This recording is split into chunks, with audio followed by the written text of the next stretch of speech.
जय माँ आदिशक्ति। माँ आदिशक्ति की कृपा आप सब पर निरंतर बनी रहे और आप सभी स्वस्थ रहें। मैं स्वागत करती हूँ आप सभी का अपने YouTube चैनल पर और दिल से धन्यवाद करती हूँ आप सभी के सहयोग के लिए। आप जिस भी रूप स्वरूप में भगवान को मानते हैं, ये उनका ही संदेश है जो आप सब तक पहुँच रहा है। तो जब भी ये वीडियो आपकी आंखों के सामने आए, आप इसे पूरा देखिए। यदि आप पूरा वीडियो देखते हो तभी आपको पता चलता है कि कौन सा संदेश आपके लिए है। जितना पॉजिटिव होकर आप वीडियो को देखोगे, कोई ना कोई मैसेज आपके लिए जरूर होता है। और जो भी मैं चैनल मैसेज सुनाती हूँ, प्लीज इसे बहुत ध्यान से सुना कीजिए। और मैं कार्ड भी देखती हूँ, कार्ड से भी जो भी मैसेज भगवान जी देते हैं वो भी मैं आप सब तक पहुंचाती हूँ। तो बहुत पॉजिटिव होकर आप ये वीडियो देखा कीजिए। थोड़ा डिफरेंट मतलब कि मैं जो रीडिंग करती हूँ ये थोड़ा सा अलग है, क्योंकि जो मुझे चैनल मैसेज मिलता है मैं तभी रीडिंग कर सकती हूँ, ठीक है। तो इसीलिए प्लीज मैं रिक्वेस्ट करती हूँ, जो भी आप लाइक कर रहे हो इसका मतलब है आप परमात्मा के जो भी संदेश है उनको सुनना पसंद कर रहे हो। और जो आप कमेंट कर रहे हो इसका मतलब है कि आप परमात्मा की उस ऊर्जा के साथ स्वयं को कनेक्ट कर रहे हो। और जो आप सब्सक्राइब कर रहे हो चैनल को, शेयर कर रहे हो वीडियो को अपने अपनों के साथ, उसका मतलब है कि आप परमात्मा के कार्य में सहयोगी बन रहे हो। तो आपका लाइक करना, कमेंट करना, सब्सक्राइब करना और शेयर करना, ये सब कुछ आपके अच्छे कर्मों में ही जुड़ता है। तो आपने बहुत ही पॉजिटिव होकर ये कार्य करना है। और जो भी आप अपना प्यार दे रहे हो वो ऐसे ही आप देते रहिए, क्योंकि आप सबके सहयोग से ही मैं ये सब कुछ कर पा रही हूँ। तो बहुत ध्यान से सुनिएगा आज का संदेश। कस्तूरी मृग की तरह हम सब इधर उधर भागते ही जा रहे हैं उस सुगंध की तलाश में जो बाहर कहीं नहीं है, हमारे ही भीतर समाई है। सुगंध उस अलौकिक आनंद की, स्थायी खुशी की, शांति की, प्रेम की, ये सब हमारी ही अंतःकरण में समाई हुई शक्तियां हैं। और हम इसके लिए इतने जागरूक नहीं हैं, इसीलिए इन सब को बाहरी जगत में खोजते रहते हैं। अच्छी अच्छी कहानियां सुनना सबको पसंद है, लेकिन उस कहानी को अपने जीवन में हम कितना उतार पाते हैं। जरूरी तो यह है कि जो आनंद देखने में, सुनने में आ रहा है, वह आनंद कितने पल के लिए आपको महसूस होता है उस कहानी में। कहानी खत्म, आनंद खत्म, क्योंकि हम उस आनंद को बाहर ही तलाश करते हैं, अपने भीतर के आनंद के साथ कभी अच्छे से जुड़ नहीं पाते हैं। समय रहते यदि यह बात समझ में आ जाए तो जीवन का रुख बदल जाए। बाहर से भीतर की ओर की इस यात्रा में प्रवेश से ही आप उस आनंद से जुड़ पाएंगे। तो बहुत ध्यान रखना है, भगवान जी इतना प्यारा संदेश दे रहे हैं कि सुगंध वो अलौकिक आनंद की, स्थायी खुशी की, शांति की, प्रेम की, ये सब आप ही के अंतःकरण में समाई हुई शक्तियां हैं, ठीक है। उनके साथ आपको कनेक्ट करना है, क्योंकि जिस चीज को आप बाहर ढूंढ रहे हो वो बाहर नहीं है। इसीलिए कस्तूरी मृग की तरह हम इधर उधर भटक रहे हैं ना, और उस सुगंध की तलाश में जो बाहर नहीं है, हमारे अंदर है। तो उसके लिए भगवान जी यहाँ आपको जागरूक कर रहे हैं और आप सभी जागरूक हो। लेकिन अगर ये मैसेज आपको मिला है, इसका मतलब है वो फिर से आपको समझा रहे हैं, आपका ध्यान उस तरफ लेके जा रहे हैं कि कस्तूरी मृग की तरह इधर उधर नहीं भागना है, ठीक है। वो जो अलौकिक आनंद की जो स्थायी खुशी है, शांति, प्रेम, सब कुछ वो आप ही के अंतःकरण में समाई हुई शक्तियां हैं और आपने उनके साथ जुड़ना है। उसके लिए ज्यादा से ज्यादा जागरूक रहना है। और यहाँ पर परमात्मा ये भी बोल रहे हैं कि बहुत कुछ आप अच्छा अच्छा कहानियां सुनते हो, कुछ भी अच्छी चीजें जो आप सुन रहे हो, देख रहे हो, ठीक है। लेकिन यहाँ पर भगवान जी बोल रहे हैं ध्यान इस बात पर दीजिए कि वो जो आप अच्छी चीजें सीख रहे हो उनसे आप क्या लेसन ले रहे हो। क्या वो आनंद तब तक ही है जब तक आप उसे देख रहे हो या सुन रहे हो, उसके बाद वो आनंद गायब हो जाता है। तो यहाँ आपको ध्यान देना है कि आपने क्या लेसन लिया, आपने क्या अपने जीवन में उतारना है, क्योंकि हर एक कहानी हमें कुछ ना कुछ लेसन देती है। तो भगवान जी बोल रहे हैं कि आप जो कुछ भी देखते हो ना, अच्छी अच्छी चीजें या सुन रहे हो, तो उनसे आप जो लेसन ले रहे हो उनको समझना जरूरी है, उसे महसूस करना जरूरी है। ऐसा नहीं है कि जैसे ही कहानी खत्म हुई आपका वो आनंद भी खत्म हो जाए, क्योंकि वो तब होगा जब आपने उसे बाहर बाहर से ही इंजॉय किया होगा। यदि आप सच में उस आनंद के साथ कनेक्ट हो रहे हैं तो वो कभी नहीं, कहीं नहीं जाएगा। ठीक है। और परमात्मा बोल रहे हैं कि समय रहते ही इस बात को समझ जाइए, तो जीवन का रुख बदल जाएगा। यदि ये बात आपको अच्छे से अब समझ आ गई है ना, तो आपका जीवन का जो रुख है वो आप देख रहे होंगे कि पूरी तरह से बदल रहा है, बदल जाएगा आगे आने वाले टाइम में भी। बाहर से भीतर की ओर की इस यात्रा में प्रवेश से ही आप उस आनंद से जुड़ पाएंगे। मतलब ये, इस पे हमारा ध्यान ज्यादा होना चाहिए कि हमें बाहर से अंदर की ओर आना है, स्वयं को जानना है ना, और अपनी जो भी हमारी शक्तियां हैं उन पे काम करना है। चलिए, और मैं कार्ड से भी देखती हूँ भगवान जी आपको क्या संदेश देना चाहते हैं।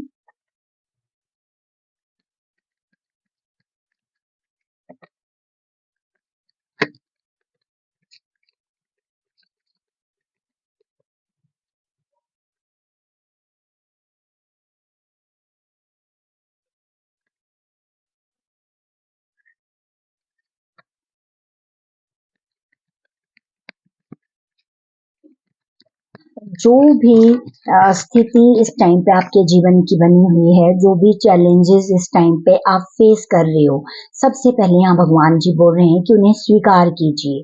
ठीक है, कि वो जो भी परिस्थितियां आपके जीवन में आई है ना, वो कुछ ना कुछ आपको सिखाने के लिए आई हैं। यदि इस बात को आप बार बार स्वीकार करोगे, याद दिलाओगे स्वयं को, तो जो भी परिस्थितियां है ना वो फिर आपको डराएंगी नहीं, आप उनसे डरोगे नहीं और निरंतर आगे बढ़ते रहोगे। इस बात का बहुत ज्यादा ध्यान रखना है आपने, क्योंकि वो कुछ ना कुछ आपको सिखाने के लिए ही हो रहा है। अब अगर जब ये इस तरह के संदेश लोग सुनते हैं तो उस पे भी उनके मन में कई सवाल उठने लगते हैं कि अच्छा, इतनी सारी परिस्थितियों का हम सामना कर रहे हैं तो अब क्या सीखना, हमने तो बहुत कुछ सीख लिया। अगर इस तरह के विचार आपके मन में भी चलते हैं ना, तो उन पे थोड़ी सी रोक लगाइए, क्योंकि सीखना हमें सारी, जब तक हम हैं ना तब तक हमें सीखना है। ठीक है, तब तक ये चैलेंजेस भी रहेंगे, एकदम से स्मूथ हमारी लाइफ नहीं रहेगी, क्योंकि हमें सीखना है, क्योंकि वही संस्कार आत्मा फिर नेक्स्ट जो हमारा बर्थ होता है उसमें कैरी करके ले जाती है। ठीक है, तो बहुत कुछ ऐसा है जो पीछे अधूरा रह गया था किसी एक लाइफ टाइम में, वो इस लाइफ टाइम में आपको पूरा करना है।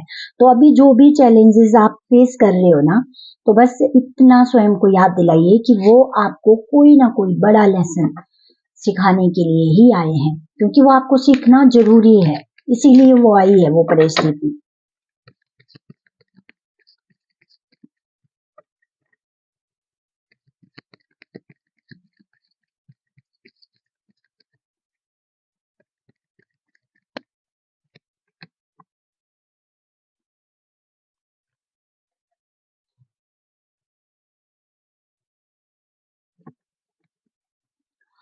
आपकी, मतलब जो सुगंध उस यहाँ पर जो भगवान जी ने बोला कि कस्तूरी मृग की तरह हम इधर उधर भाग रहे हैं उस सुगंध की तलाश में, तो यहाँ पर परमात्मा बोल रहे हैं कि वो जो सुगंध है ना, आपकी जो सच्ची खुशी है ना, वो आपके अंतःकरण में समाई हुई है, वो आप ही के पास है। ठीक है, उसकी जो चाबी है वो भी आप ही के पास है, लेकिन हम उस चाबी का सही से इस्तेमाल नहीं कर पाते और हमें फिर लगता है, फिर हम भटकते रहते हैं, फिर हम तलाश करते रहते हैं बाहर उस खुशी को, जबकि वो खुशी हमारे अंतःकरण में समाई होती है। और वो हमें कैसे मिल सकती है? जितना हम परमात्मा की याद करेंगे, जितना हम अच्छी अच्छी चीजें पढ़ेंगे और उससे लेसन लेंगे, जो कुछ भी हम अच्छा अच्छा सुन रहे हैं ना, उसको धारण भी करेंगे अपने जीवन में, क्योंकि हर चीज तभी हम अच्छे से महसूस कर सकते हैं जब उसकी धारणा होगी। बहुत कुछ सुन लिया, अच्छा बहुत कुछ देख लिया, लेकिन हम धारण नहीं कर रहे उन चीजों को, तो हमें वो स्थायी खुशी फिर अनुभव नहीं होती है। तो यहाँ पर भगवान जी बोल रहे हैं कि उसके लिए आपको धारणा करना बहुत ज्यादा जरूरी है। जो कुछ भी आप सुन रहे हो ना, जो आपको अच्छा लग रहा है, आप कुछ अच्छा देख रहे हो, वहां से जो भी लेसन आप ले रहे हो, फिर उसे धारण कीजिए अपने जीवन में, उसे प्रैक्टिकल रूप दीजिए। फिर देखिए किस तरह से आपका जीवन बदल जाता है। ठीक है, क्योंकि वो सच्ची खुशी परमात्मा बोल रहे हैं, उसके साथ आप तभी कनेक्ट कर सकते हो। और यहाँ पर भगवान जी वही बोल रहे हैं कि अपनी उस सच्ची खुशी के लिए जितना आप अवेयर रहोगे ना, उतना ही आप सही मतलब आगे भी आपको फिर सही रास्ता मिलता जाएगा। ठीक है, और जो भी ये चुनौतियां आपके रास्ते में हैं, फिर आपको पता है कि मैं जो भी चुनौती आई उससे मैंने लेसन लिया, फिर मैं नेक्स्ट उसमें चली गई। तो ये चीज आपको बहुत अच्छे से अब अवेयर होके समझनी है और इस पे काम करना है। ठीक है, और सबसे बड़ी बात यहाँ पर भगवान जी बोल रहे हैं, आपको पता होना चाहिए कि आप इस अर्थ पे क्यों आए हो, आपका जन्म क्यों हुआ है। ठीक है, ये चीज अभी इतनी सारी नॉलेज हमें मिल रही है ना, इतनी सारी जो जागृत सोल हैं वो सब अपने जो भी उनको मैसेज मिलते हैं वो वीडियो बना रहे हैं या कुछ भी किसी भी माध्यम से हम तक वो संदेश पहुंचा रही है ना, तो ये किस लिए है, क्यों, ताकि हम अपने उस सोल पर्पज को समझ पाए। ठीक है, कि हम क्यों आए हैं धरती पर, खाना खाना, इधर उधर घूमना, रिश्ते नाते निभाना, सिर्फ इतनी ही हमारी जर्नी नहीं है। ठीक है, हमें अपने ऊपर काम करना है, अपनी सोल के ऊपर काम करना है। और ये चीज हमें याद होनी चाहिए कि हमारा पर्पज क्या है धरती पर आने का। और एक बात मैं यहाँ पर बताना चाहती हूँ कि जिन लोगों को मेडिटेशन करना नहीं आता या जिनके पास टाइम नहीं है मेडिटेशन करने का, सबसे बड़ी बात, जो नहीं कर सकते मेडिटेशन, ठीक है, जिनको नहीं पता है और कर नहीं पा रहे हैं, कर नहीं सकते हैं, यदि इस तरह की कोई भी सिचुएशन है आपकी लाइफ में, तो मैं आज एक सरल सा आपको उपाय बता रही हूँ। आप प्लीज ये कीजिए। जिस किसी को भी लगता है कि वो मेडिटेशन नहीं कर पाते हैं या उनके पास टाइम नहीं है या और कोई परिस्थिति होगी जिस कारण से वो नहीं परमात्मा के साथ जुड़ पा रहे हैं, उनका ध्यान नहीं कर पा रहे हैं, तो आप कुछ भी मत कीजिए, पर आप एक सिंपल सा कार्य कीजिए। आपको जो भी भजन पसंद है ना, जो भी भजन आपको पसंद है, आप कोई एक भजन लीजिए। ठीक है, उसे सुनिए, उनके शब्दों पर ध्यान दीजिए उस भजन की, और थोड़ा उस म्यूजिक के साथ स्वयं को कनेक्ट कीजिए। धीरे धीरे करके आपका ध्यान लगना स्टार्ट हो जाएगा, आप परमात्मा के साथ कनेक्ट करना स्टार्ट कर दोगे। और फिर आपको पता चलेगा कि मेडिटेशन जब हम करते हैं तो हमें कितना अलग सी एक अनुभूति होती है। तो जिस किसी को भी ये दिक्कत है, प्लीज आप ट्राई कीजिए, और अगर आप ये करोगे ना तो विद इन 1 वीक आप इसके अच्छे रिजल्ट देख सकते हो। आप कोई भी एक अच्छा सा भजन लीजिए, उसे डेली सुनिए, बस आपने उसके साथ कनेक्ट करना है, उस म्यूजिक के साथ स्वयं को, उन शब्दों के साथ, और देखिए कैसे आपका परमात्मा के साथ फिर एक रिश्ता इतना अच्छा बन जाएगा। और जो आपको लगता है कि आप ध्यान नहीं कर पाते हो ना, आपका ध्यान लगना स्टार्ट हो जाएगा, और आपको बहुत वो सच्चा आनंद आपको तभी प्राप्त हो पाएगा। तो ये सब भी कर सकते हैं, जो लोग ध्यान भी करते हैं बहुत अच्छे से वो भी कर सकते हैं इसको, लेकिन ये कीजिए। ठीक है, जो लोग ध्यान नहीं कर पाते हैं, मैंने ये उनके लिए बताया, और बाकी इसे सभी कर सकते हैं ट्राई। आप देखिए कोई भी अच्छा सा भजन सुनिए और उसके साथ कनेक्ट कीजिए, कैसे आपका ध्यान लग जाता है, कैसे आप वहां विभोर हो जाते हो, कैसे आप उस ऊर्जा के साथ कनेक्ट करने लग जाओगे। तो ये जरूर कीजिएगा।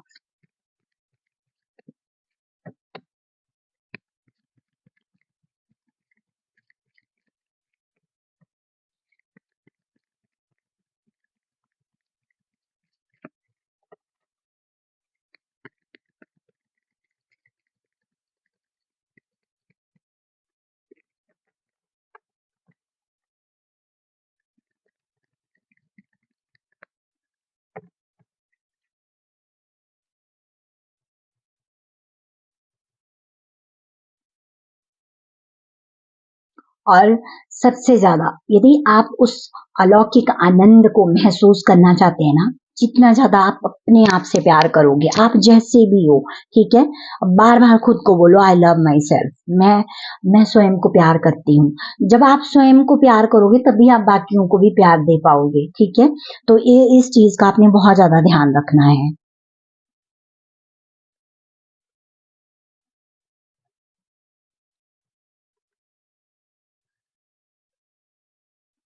किसी भी प्रकार का कोई भी गिल्ट आपके मन में नहीं होना चाहिए। ठीक है, जो कुछ भी हो गया ना वो हो गया, जो मतलब पास्ट है वो बीत गया है, ठीक है। और जितना प्रैक्टिस करोगे बीती हुई चीजों पे बिंदी लगाने की ना, वो आपकी बहुत हेल्प करता है आपको आगे ग्रो करने में। तो यहाँ पर परमात्मा बोल रहे हैं कि किसी भी प्रकार का कोई भी गिल्ट आपको अपने अंदर नहीं रखना है, ठीक है, क्योंकि वो आपके सोल की जो ग्रोथ होती है ना उसको रोक देता है, ठीक है। कि बहुत पहले कुछ भी आपसे हो गया है जाने अनजाने में या कुछ भी इस तरह की चीजें और हम उसको पकड़ के रखते हैं, ठीक है, तो वो नहीं करना है।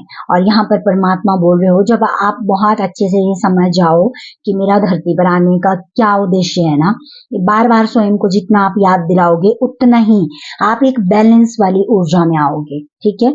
वो बैलेंस ऑटोमेटिकली फिर आपके जीवन में आने लग जाता है, क्योंकि आप बार बार, आपको पता है, जब आप खुद को याद दिला रहे हो आप जानते हो कि मैं क्यों आई हूँ धरती पर, क्यों आया हूँ, है ना। और किसी भी प्रकार का कोई भी फियर अपने अंदर नहीं रखना है, ठीक है। और जितना आप इस तरह से अपने ऊपर काम करोगे तभी आप उस सच्चे आनंद के साथ जुड़ पाओगे। और यही भगवान चाहते हैं कि आप उस जो सच्चा आनंद है ना उसके साथ कनेक्ट करें। और वो आपको तभी हो सकता है ना, सेल्फ लव कीजिए, अपने आप को प्यार कीजिए, ठीक है। मतलब कि हर तरह से अपनी केयर करनी है और अपने स्वास्थ्य का ध्यान रखिए, अपने आसपास साफ सफाई रखिए।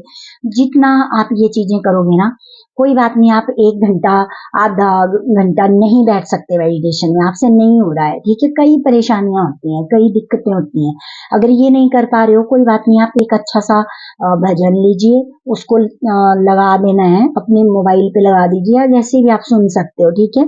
और उस भजन के साथ कनेक्ट कीजिए, उन शब्दों के साथ जोड़िए स्वयं को।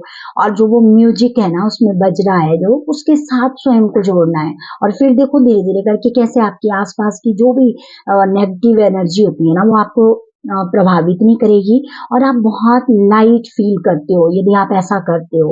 यदि आप सच में उस आनंद के साथ जुड़ना चाहते हो ना, तो आज से ही आप ये कीजिए और मुझे बताइएगा जरूर एक बार आके चैनल पे। जिस किसी को भी ये करने के बाद अच्छा फील होगा वो मुझे जरूर बताएगा प्लीज। और इसे ऐसे ही बस सुन लिया ना और छोड़ दिया तो ऐसा मत करना, क्योंकि ये बहुत सारे लोगों की हेल्प करेगा। यदि आप कुछ भी नहीं कर पा रहे हो ना, आप एक भजन सुनो डेली, ठीक है। एक ही भजन को चाहे आप कंटिन्यू सुनो और देखो कैसे आपका ध्यान नहीं लगता, फिर कैसे आपका मन करेगा फिर और भी ज्यादा भगवान के साथ जुड़ने में। और आपके जो भी रास्ते आपको लगता है रुकावटें हैं, ठीक है, जो भी दरवाजे आपको लगता है बंद है, वो सब फिर आपको नजर आने लगेगा कि ऐसा कुछ नहीं है, हर रास्ता आपके लिए खुला हुआ है, हर दरवाजे आपके लिए परमात्मा ने खोल दिए हैं, ठीक है। तो ये आपने ध्यान रखना है। और ये चीज को आप जितना जल्दी समझ जाओगे ना कि हमारी जो यात्रा है बाहर से भीतर की ओर है, ठीक है। बाहर बाहर तो बहुत कुछ है जो हमें करना है, ठीक है, क्योंकि समाज में रहना है, घर परिवार में रहना है, वो हमें करना है। लेकिन अपने साथ भी हमें एक रिश्ता निभाना है और अंदर की तरफ आना है, ठीक है। तभी हम उस सच्चे आनंद के साथ जुड़ पाएंगे। फिर हम कस्तूरी मृग की तरह इधर उधर नहीं भागेंगे, ठीक है। फिर आपको पता होगा कि वो जो जिस सुगंध की आप तलाश कर रहे हो ना वो आप ही के अंतःकरण में समाई हुई है और आपको उसे जगाना है, ठीक है। बस जरूरत है उसको जगाने की, उसको महसूस करने की, उसके साथ काम करने की। और फिर देखिए कैसे आपका जीवन चेंज हो जाता है। तो प्लीज ये जरूर कीजिएगा और खुश रहिए। मैं माँ आदिशक्ति से यही प्रार्थना करती हूँ कि जो कोई भी मुझे सुन रहा है, जो भी सब्सक्राइब कर रहे हैं, इतना अपना सहयोग दे रहे हैं, वो सभी के लिए मैं प्रार्थना करती हूँ। आप जब भी कोई कमेंट करते हो ना, तो मैं जब भी आपकी कमेंट रीड करती हूँ ना, तब भी माँ से प्रार्थना करती हूँ कि माँ आपके जीवन का सारा अंधकार दूर मिटाए। आपके जीवन में जो कोई भी दुख इस टाइम पे चल रहा हो या कोई भी ऐसी परिस्थिति है, माँ उससे आपको बाहर निकाले, है ना। और आपको जो भी अपने अंदर वीकनेस फील होती है उसके लिए मैं आपको शक्ति दे, मैं यही प्रार्थना करती हूँ आप सबके लिए। और आप सब खुश रहो, बस स्वस्थ रहो और निरंतर आगे बढ़ते रहो। Thank you so much. जय माँ आदिशक्ति।